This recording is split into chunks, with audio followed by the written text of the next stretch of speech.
कोल्हापूरचे खासदार शाहू छत्रपती उद्या विशाळगडाची पाहणी करणार। विशाळगड परिसरामध्ये नुकसान झालेल्यांना सरकारने तातडीने नुकसान भरपाई द्यावी, शाहू छत्रपतींची मागणी। संभाजीराजे छत्रपतींवर कोल्हापुरातील शाहूवाडी पोलीस ठाण्यात गुन्हा दाखल। विशाळगड अतिक्रमण मुक्तीसाठी केलेल्या आंदोलनाप्रकरणी संभाजीराजे छत्रपतींसह 500 जणांवर गुन्हा दाखल। विशाळगडावर हिंसक घटना सुरू। संभाजीराजेंचा हिंसक घटनांसाठी पुढाकार हे दुर्दैव। कोल्हापूर पोलीस बघ्याची भूमिका घेतात, इम्तियाज जलील यांचा आरोप। विशाळगडावरील अतिक्रमण काढायला सुरुवात। कोल्हापूरचे जिल्हाधिकारी, पोलीस प्रमुख यासह प्रमुख अधिकारी विशाळगडावर अतिक्रमण केलेली 2 आस्थापनं प्रशासनाने काढली। मुख्यमंत्री एकनाथ शिंदेंनी काल मध्यरात्री कोल्हापुरामध्ये जात विशाळगडाची घेतली माहिती। आयजींकडून माहिती घेत आवश्यक तो बंदोबस्त देण्यासोबतच कायदा आणि सुव्यवस्थेबाबत चर्चा केल्याची माहिती। ज्योतिर्मठाचे शंकराचार्य अविमुक्तेश्वरानंद यांनी घेतली उद्धव ठाकरेंची भेट। ठाकरेंच्या मातोश्री निवासस्थानी दोघांमध्ये भेट झाली। उद्धव ठाकरेंसोबत विश्वासघात झाला। जोपर्यंत ठाकरे पुन्हा मुख्यमंत्री होत नाही तोपर्यंत लोकांच्या मागणीत आणि मनातील दुःख कमी होणार नाही, शंकराचार्य अविमुक्तेश्वरानंदांचं वक्तव्य। आगामी विधानसभा निवडणुकीसाठी राष्ट्रवादी काँग्रेस 288 जागांचा सर्व्हे करणार। 288 पैकी ज्या ठिकाणी राष्ट्रवादीचे उमेदवार पुढे असतील त्या जागांवर पक्ष दावा करणार, प्रफुल्ल पटेलांची माहिती।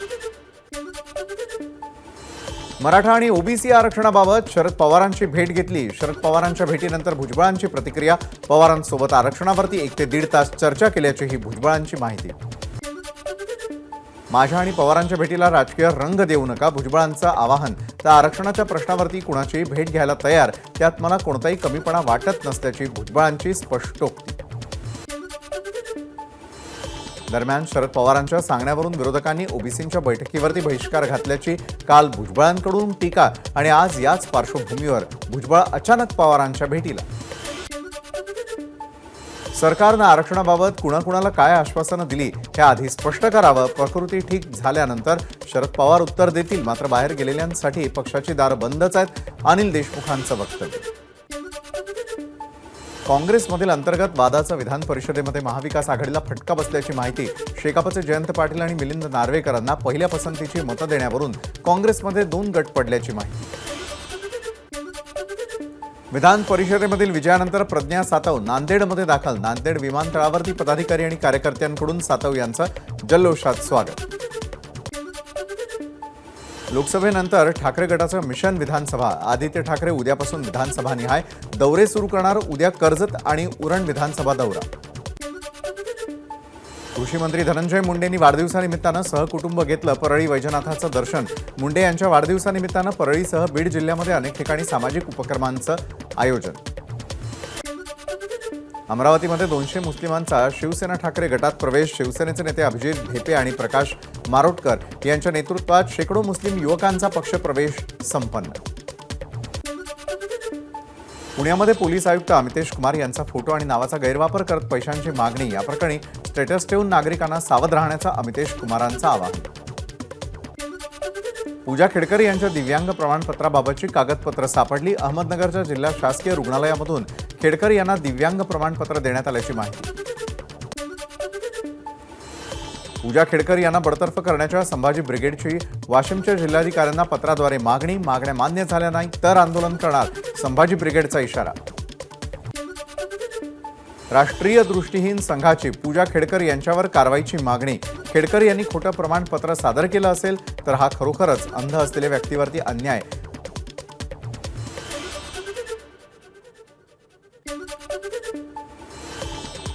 खेडकर कुटुंबाचा पुणे ग्रामीण पोलिसांकडून शोध सुरू। तपासणीसाठी पोलीस पुन्हा एकदा बाणेर इथल्या खेडकरांचा बंगला असलेल्या परिसरात। खेडकर कुटुंबियांचे फोन बंद असून संपर्क होत नसल्याची पोलिसांची माहिती। वारकरी महामंडळ स्थापन करण्याचा शासन निर्णय जारी। परंपरेनं महिन्याची पायी वारी करणाऱ्या वारकऱ्यांना महामंडळाच्या माध्यमातून वृद्धापकाळामध्ये पेन्शन दिली जाणार। आषाढीला जाणाऱ्या वारकऱ्यांसाठी भाजप सोडणार विशेष ट्रेन। उपमुख्यमंत्री देवेंद्र फडणवीस उद्या हिरवा झेंडा दाखवणार। सीएसएमटी स्थानकातून उद्या या रेल्वे रवाना होणार। तुकोबांच्या पालखीचा आज वाखरीमध्ये मुक्काम। बाजीरावची विहीर या ठिकाणी पार पडणार गोल रिंगण। पंढरपुरामध्ये जात जरांगेंनी विठ्ठल रखुमाईचं दर्शन घेतलं। याआधी जरांगेंनी तुकोबांच्या पालखीचंही घेतलं होतं दर्शन। काँग्रेस प्रदेशाध्यक्ष नाना पटोलेंनी तुकोबांच्या पालखीचं दर्शन घेतलं। पंढरपूर तालुक्यामधील पिराची कुरोली इथे घेतलं पालखीचं दर्शन।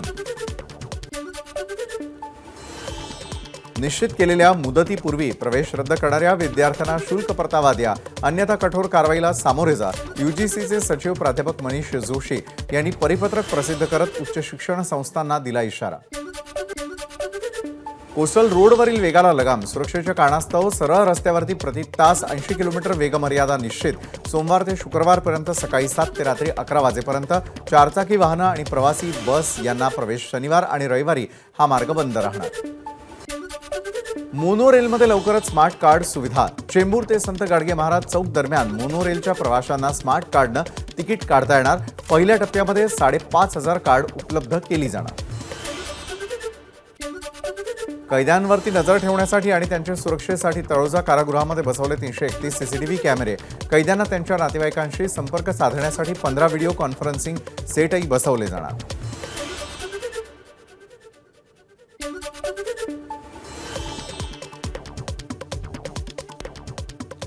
येत्या 24 तासांसाठी मुंबई ठाण्यासह रत्नागिरीला ऑरेंज अलर्ट, तर रायगड जिल्ह्यासाठी हवामान विभागाकडून रेड अलर्ट जारी। तेजस आणि जनशताब्दी एक्सप्रेस अचानकपणे रद्द केल्यानं रत्नागिरी रेल्वे स्थानकावर प्रवाशांचा गोंधळ। तिकीट काउंटरवर तिकिटाचे पैसे मिळवण्यासाठी गर्दी। कोकण रेल्वे ठप्प झाल्यामुळे प्रशासनाकडून परतीच्या प्रवासासाठी एसटीची व्यवस्था। रत्नागिरी, चिपळूण आणि खेड स्थानकावरून सोडण्यात येत आहेत बसेस। कोकण रेल्वे ठप्प असल्यानं कणकवलीत अडकलेल्या प्रवाशांसाठी एसटीची सोय। 17 एसटी बस सोडण्यात आल्या। वृद्ध, अपंग आणि आजारी प्रवाशांसाठी स्लीपर बसचीही सोय। खेडजवळ दिवाण खवटीमध्ये दरड कोसळल्यानं कोकण रेल्वे ठप्प। या मार्गाने प्रवास करणाऱ्या प्रवाशांचे हाल। वैभववाडीमध्ये स्थानकाकडून प्रवाशांना पाणी आणि बिस्किटांचं वाटप। मुंबईच्या पश्चिम उपनगरामध्ये पाऊस। जोरदार पावसामुळे अंधेरी सबवेमध्ये 3 ते 4 फूट पाणी साचलं। वाहतुकीसाठी सबवे बंद। भिवंडी-वाडा मनोर महामार्गावरती खड्ड्यांमुळे वाहतूक कोंडी। 4 ते 5 किलोमीटर पर्यंत वाहनांच्या रांगा। वाहतूक कोंडी सोडवण्यासाठी पोलिसांची तारेवरची कसरत। मुंबईला पाणीपुरवठा करणाऱ्या धरणांच्या पाणी पातळीमध्ये वाढ। 7 जलाशयांमध्ये सध्या 35.11% पाणीसाठा। मागील आठवडाभरामध्ये पाणीसाठ्यामध्ये 12% झाली वाढ। सिंधुदुर्ग जिल्ह्यामध्ये सुरू असलेल्या मुसळधार पावसानं तेरेखोल नदी इशारा पातळीवर, तर कुडाळमधील कर्ली नदीला पूर आल्यानं शहरामधील अनेक रस्ते पाण्याखाली।